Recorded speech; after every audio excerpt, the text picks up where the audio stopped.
Le Festival de l'environnement Green Horizonte démarre cette année en Balagne avec une première édition et pour l'occasion, nous sommes allés à la rencontre des nombreux intervenants qui nous ont détaillé leurs spécificités et surtout leur rôle dans ce festival. Regardez.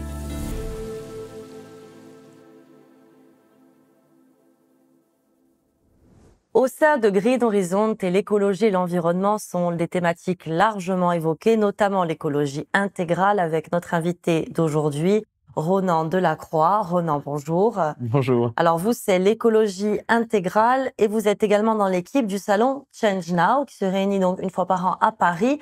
Donc expliquez-nous un peu votre rôle et pourquoi votre venue à Green Horizonte. Bien, merci Alexandra de me recevoir. Moi, je suis pilote de projet art et environnement. Mais comme vous l'avez très bien dit, je me place dans un paradigme d'écologie intégrale, c'est-à-dire que je ne dissocie pas les enjeux sociaux des enjeux environnementaux.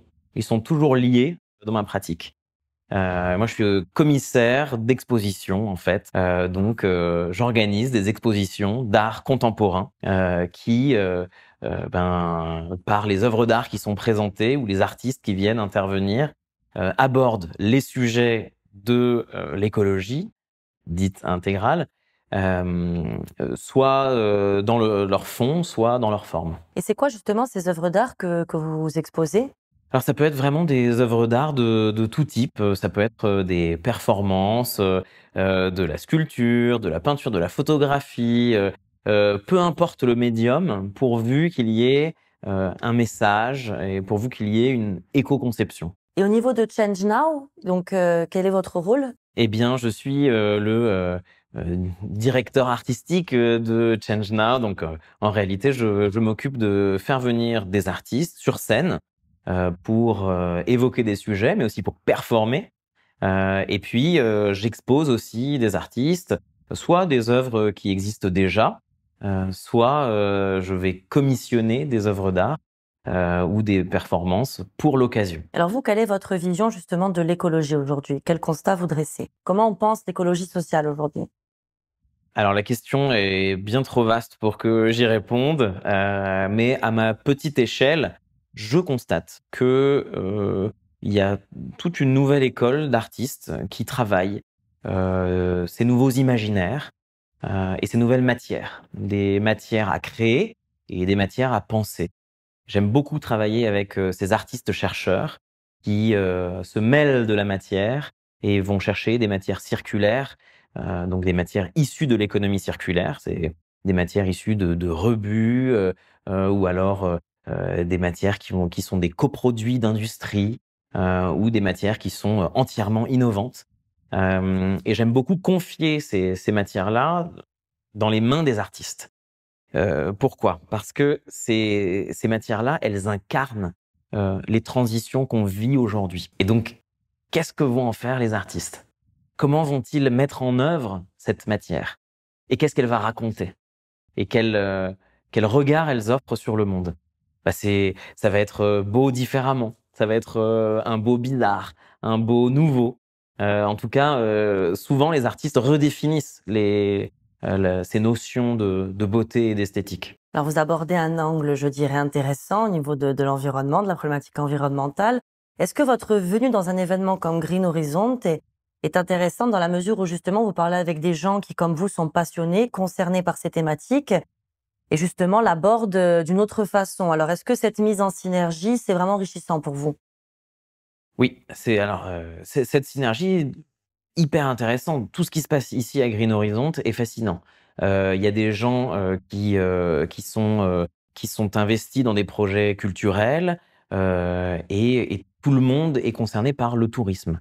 Et donc de mettre ensemble ces deux communautés et même plus encore, je viens de sortir d'atelier avec Michel Maringot de Starezo et Isabelle de Moustier du parc Saletch. Et c'était fascinant de voir les correspondances qu'il peut y avoir, les projets qui peuvent se lancer dans cet atelier où il y avait une dizaine de personnes. On a trouvé au moins 50 correspondances entre les différents acteurs, qui soient d'un office du tourisme, chercheur en université, présidente d'association à Marseille, mais avec des bonnes pratiques à appliquer sur le territoire de Balagne, par exemple.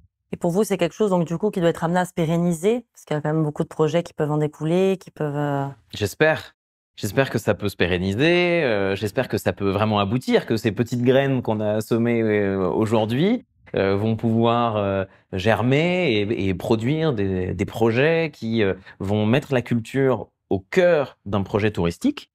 Et puis, bah, que ce soit des touristes locaux de Corse, ou, plus largement des touristes de Méditerranée, du monde entier. vous avez aussi des gens avec qui vous avez pu vous familiariser ici sur ces thématiques ou vous êtes un peu le seul dans ce domaine, Bah, c'est intéressant en fait, tout le monde se mêle de culture et ça, c'est merveilleux. Parce que j'ai l'impression que, surtout ici à Green Horizons, les gens ont compris que la culture est vecteur de messages, que la culture est fédératrice, et que la culture peut dire des choses que, le reste des secteurs ne peut pas dire. Par exemple, ben, à Starezo, ils ont, tout un programme de résidence d'artistes, avec, bah, des artistes qui produisent sur place. Que ce soit, Laurent Balesta qui va prendre des photos, que ce soit une designeuse, hollandaise, qui vient faire des expériences sous-marines, et des œuvres d'art sous-marines pour voir comment, la vie se recrée autour de récifs un peu artistiques. Donc oui, il y a le souci culturel est présent et j'ai réussi à parler de culture avec, des gens auxquels je m'attendais pas du tout. eh bien Ronan, merci en tout cas pour toutes ces précisions. Merci C'était Alexandra. très intéressant. Merci beaucoup. Merci à vous de nous avoir suivis. On se retrouve très vite avec un nouvel invité.